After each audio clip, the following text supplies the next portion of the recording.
जय श्री कृष्णा दोस्तों, आप सबका हमारे चैनल पर तहे दिल से स्वागत है। सबसे पहले मैं आपके उज्जवल भविष्य और सुख समृद्धि की कामना करता हूं। आप सभी इतने खास हैं कि हर बार हमें प्रेरणा मिलती है कि हम आपके लिए नई और रोचक जानकारियां लेकर आएं। आज हम एक ऐसे विषय पर बात करने वाले हैं जो बेहद खास और अद्भुत है। यह विषय सुनने में जितना साधारण लगता है उतना ही महत्वपूर्ण और प्रेरणादायक है। दोस्तों, आज हम चर्चा करेंगे स्त्री के शरीर के दो ऐसे अंगों के बारे में जिन्हें छूने और सम्मान पूर्वक आदर देने से न केवल अपार धन की प्राप्ति होती है बल्कि व्यक्ति का जीवन भी समृद्ध और खुशहाल बन जाता है। तो दोस्तों, आपका ज्यादा समय न लेते हुए अब इस खास विषय की चर्चा को शुरू करते हैं। चलिए जानते हैं इस अद्भुत रहस्य के बारे में।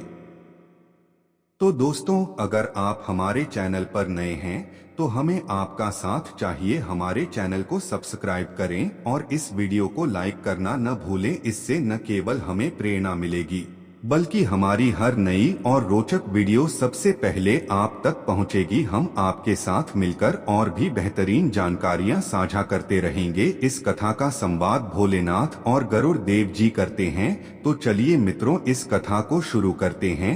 बहुत समय पहले एक गांव में रमेश नाम का एक व्यक्ति अपनी पत्नी के साथ रहता था। रमेश इतना गरीब था कि उसके पास खाने के लिए कुछ भी नहीं रहता था, तो उसकी पत्नी उसे हर रोज तने मारा करती और गाली दिया करती, जिससे रमेश को बहुत ठेस पहुंचती थी। रमेश ने कुछ छोटा मोटा व्यापार किया था, लेकिन वह भी कुछ दिनों में चौपट हो गया था। पत्नी की हर रोज गाली खाने और ताने मारने से परेशान होकर रमेश एक दिन घर छोड़कर एक जंगल की ओर निकल पड़ा। जंगल में जाते जाते उसे एक साधु की कुटिया दिखाई। रमेश ने उस साधु की कुटिया के पास गया। उसने देखा वहां पर एक साधु की तपस्या में लीन थे। तभी रमेश वहां पर खड़ा होकर जोर जोर से रोने लगा। तब उस साधु जी की आंख खुलती है तो वह देखता है कि सामने एक व्यक्ति रो रहा था। तभी साधु जी ने पूछा, हे पुत्र, क्या बात है जो तुम इतनी जोर जोर से रो रहे हो? तब रमेश बोला, हे साधु महाराज, मैं बहुत परेशान हूँ और मैं बहुत गरीब हूँ और मेरे पास कुछ भी खाने के लिए नहीं है। इसी कारण मेरी पत्नी मुझे हर रोज दाने और गाली दिया करती थी, जिससे परेशान होकर मैं अब मरने की सोच रहा हूँ। मैं अपनी जान देने जा ही रहा था, तब तक मैंने आपकी कुटिया को देखा। तभी मैंने सोचा कि मैं आपके पास जाऊं और आप मेरी कुछ मदद करें। तब साधु जी बोले, हे पुत्र, तुम तो पहले शांत हो जाओ और रोना बंद करो। मैं तुम्हारी इस समस्या को समझ सकता हूँ और अब तुम मेरी बात को ध्यान से सुनो। साधु अब उसे एक कथा सुनाता है। पुत्र, बहुत समय पहले एक महान राजा हुआ करते थे। वह भी तुम्हारी तरह एक समय में निर्धन और परेशान थे। उनके पास न तो धन था, न सुख और न ही शांति। एक दिन वह भी अपने दुखों से परेशान होकर घर छोड़कर जंगल में भटकने लगे। भटकते भटकते उनकी मुलाकात एक सिद्ध महात्मा से हुई। राजा ने अपनी सारी समस्याएं महात्मा को बताईं। महात्मा ने राजा को बड़े प्रेम से देखा और कहा, राजन, तुम्हारी समस्या का समाधान बहुत सरल है। यदि तुम मेरा कहा मानोगे तो तुम्हारे जीवन में सुख समृद्धि और शांति आ जाएगी। राजा ने विनम्रता से कहा, हे गुरुदेव, कृपया मुझे बताइए कि मुझे क्या करना चाहिए। महात्मा ने राजा को समझाया, हर स्त्री के शरीर में दो ऐसे अंग हैं जिन्हें सम्मान पूर्वक छूने और उनका आदर करने से व्यक्ति के जीवन में चमत्कारिक परिवर्तन हो सकता है। पहला है स्त्री के चरण। जब भी तुम अपनी माँ, बहन, पत्नी या किसी भी स्त्री के चरणों का आदर करोगे और उन्हें छूकर उनका आशीर्वाद लोगे तो तुम्हारे जीवन से सभी कष्ट दूर हो जाएंगे। यह सम्मान स्त्री के प्रति तुम्हारे नजरिया और भावनाओं को पवित्र बनाता है। दूसरा है स्त्री का मस्तक। जब तुम किसी स्त्री के मस्तक पर स्नेह और सम्मान पूर्वक हाथ रखोगे तो उसे आशीर्वाद मिलेगा और उसके जीवन में भी सुखद बदलाव आएगा। यह केवल एक भावनात्मक जुड़ाव नहीं है बल्कि यह गरीबी और ऊर्जा को संतुलित करने का भी तरीका है। जो व्यक्ति स्त्री का आदर करता है वह सृष्टि के नियमों का पालन करता है और सृष्टि उसे अपार धन और सुख देती है। महात्मा की बातें सुनकर राजा ने संकल्प लिया कि वह जीवन भर स्त्री का आदर करेगा। उसने अपनी माँ के चरण छुए, अपनी पत्नी और बहनों का सम्मान किया और अपने राज्य की सभी स्त्रियों को मान सम्मान देना शुरू किया। कुछ ही समय में उसके जीवन में सुख समृद्धि आ गई। वह राजा जो कभी निर्धन था अब सबसे धनी और सम्मानित राजा बन गया। रमेश ने यह कथा सुनकर साधु से पूछा, महाराज क्या मेरे जीवन में भी ऐसा चमत्कार हो सकता है? साधु मुस्कुराए और बोले, पुत्र यह सब तुम्हारे कर्मों पर निर्भर करता है।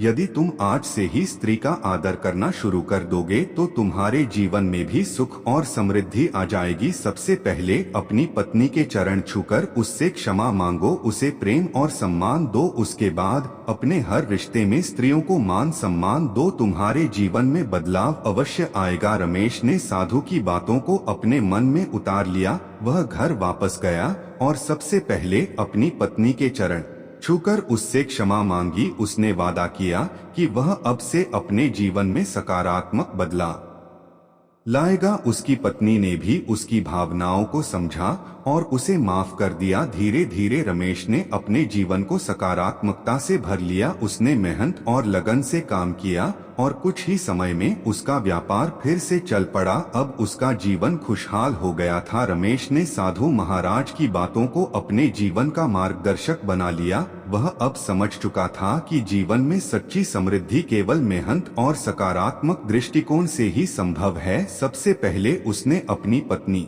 के चरण छूकर उससे माफी मांगी। उसकी पत्नी जो हर दिन रमेश से लड़ाई करती थी अब उसके इस बदलते व्यवहार को देखकर हैरान थी। रमेश ने अपनी पत्नी से वादा किया कि वह हर परिस्थिति में उसे सम्मान देगा और अपने जीवन को सुधारने के लिए दिन रात मेहनत करेगा। उसकी पत्नी ने भी उसकी भावनाओं को समझा और उसे माफ कर दिया। इसके बाद रमेश ने अपने माता पिता और गांव की अन्य स्त्रियों को भी आदर देना शुरू किया। उसने अपने जीवन में पहली बार अपनी मां के चरण छुए और उनसे आशीर्वाद लिया। उसने अपनी बहन से भी मिलकर माफी मांगी क्योंकि कई बार वह अपनी बहन की बातों को नजरअंदाज कर देता था। धीरे धीरे रमेश के जीवन में सकारात्मक बदलाव आना शुरू हो गया। रमेश ने अपनी पिछली गलतियों से सीख लेकर एक नया व्यापार शुरू किया। उसने इस बार अपनी मेहनत और लगन से ऐसा काम किया कि उसका व्यापार धीरे धीरे चलने लगा।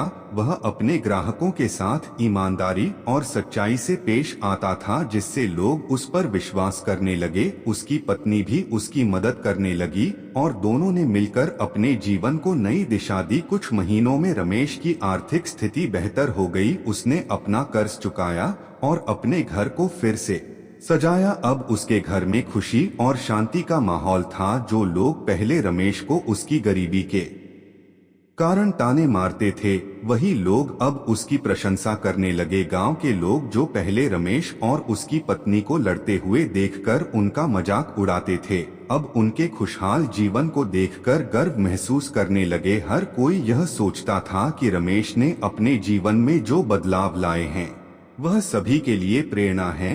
गांव के कुछ लोग रमेश के पास सलाह लेने भी आने लगे। वे उससे पूछते कि उसने अपने जीवन में इतनी बड़ी सकारात्मकता कैसे लाई। रमेश ने हर किसी को साधु महाराज द्वारा बताए गए आदर और सम्मान के महत्व को समझाया। उसने सभी को सिखाया कि किसी भी रिश्ते में प्यार और सम्मान सबसे महत्वपूर्ण है। रमेश का जीवन अब पूरी तरह से बदल चुका था। वह न केवल आर्थिक रूप से संपन्न था बल्कि मानसिक और भावनात्मक रूप से भी मजबूत हो गया था। वह अब अपने गांव के युवाओं को प्रेरणा देने लगा। उसने गांव के लोगों के लिए एक छोटा सा आश्रम भी बनवाया जहां लोग साधु महाराज की सीख को समझ सकें और अपने जीवन में सकारात्मक बदलाव ला सके। रमेश और उसकी पत्नी ने यह भी ठाना कि वे अपने बच्चों को सिखाएंगे कि हर किसी का आदर करना और मेहनत से जीवन जीना कितना जरूरी है। रमेश ने अपनी पत्नी के साथ मिलकर अपने बच्चों को सिखाया कि किसी भी स्त्री का सम्मान करना केवल उसका अधिकार नहीं है बल्कि यह हर इंसान का कर्तव्य है। गरुड़ देव ने भोलेनाथ से पूछा, प्रभु यह बात कैसे संभव है कि किसी स्त्री के चरण छूने और मस्तक पर हाथ रखने से व्यक्ति के जीवन में इतना बड़ा बदलाव आ सकता है? क्या यह सचमुच इतना प्रभावशाली है? भोलेनाथ मुस्कुराए और बोले, हे गरुड़, यह सत्य है कि स्त्री के चरणों और मस्तक का आदर करना केवल शारीरिक क्रिया नहीं है, यह व्यक्ति के मन और विचारों को शुद्ध करता है। जब कोई व्यक्ति स्त्री का सम्मान करता है तो वह ब्रह्मांड की ऊर्जा का सम्मान कर रहा होता है। स्त्री केवल एक इंसान नहीं बल्कि सृजन और ममता की प्रतीक है।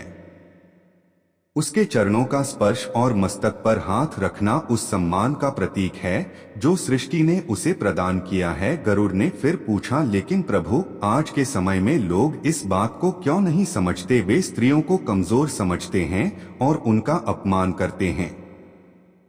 क्या ऐसे लोगों का जीवन कभी समृद्ध हो सकता है? भोलेनाथ ने गंभीर स्वर में कहा, हे गरुड़, जो लोग स्त्री का अपमान करते हैं वे अपने जीवन में दुख और दरिद्रता को आमंत्रित करते हैं। ऐसा व्यक्ति न केवल अपने जीवन को बल्कि अपने परिवार और समाज को भी बर्बाद करता है। सृष्टि का नियम है कि जहाँ स्त्री का सम्मान होता है वहाँ देवता निवास करते हैं और जहाँ उसका अपमान होता है वहाँ दरिद्रता और अशांति घर कर जाती है। गरुड़ ने सिर झुकाकर कहा, प्रभु, आप सत्य कह रहे हैं। स्त्री का सम्मान केवल एक कर्तव्य नहीं बल्कि हर व्यक्ति की जिम्मेदारी है।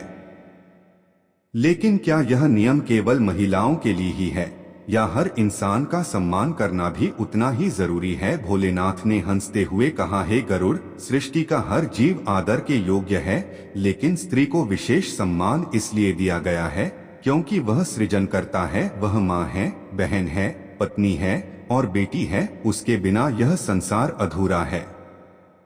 जो व्यक्ति इस सत्य को समझ लेता है उसके जीवन में सुख समृद्धि स्वतः आ जाती है।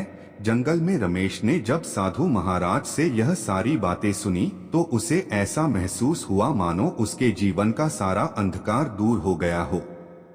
उसने भोलेनाथ और गरुड़ देव जी की कथा को अपने जीवन में अपनाने का निश्चय किया। जब रमेश ने अपनी पत्नी और अन्य स्त्रियों का सम्मान करना शुरू किया तो उसकी मानसिकता पूरी तरह बदल गई।